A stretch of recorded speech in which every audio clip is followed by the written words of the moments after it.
Hello and welcome back to Module 4, where we're talking about learning from games, and in particular we're having to think about how can we take traditional activities and how can we improve them through the use of technology and through the use of gamification.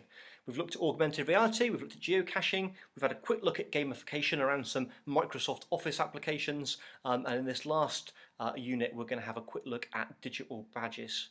Now, the idea of a badge that you might get as some kind of reward has been around for a long time. I used to be in the Boy Scouts. I had 18 proficiency badges by the time that I left, and I was very, very proud to get them.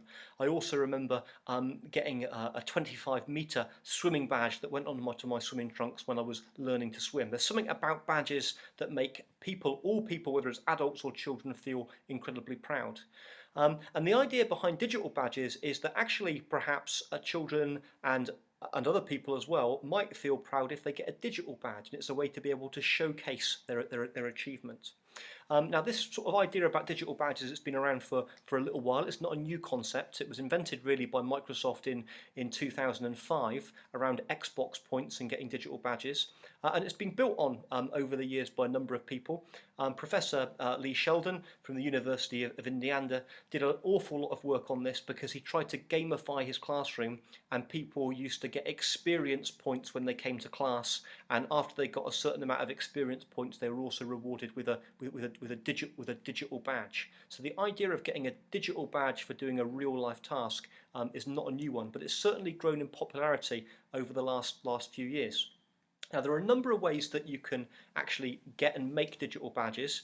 The most famous and I think the most important initiative of this kind at the moment is Mozilla. Mozilla is the people that make Firefox. They've got an open badge system, and if you go to openbadges.me, you can actually see all of the different organisations that are currently offering digital badges to either employees or people that are carrying out volunteer activity, and you can actually start to make and build your own digital badge over on openbadges.me.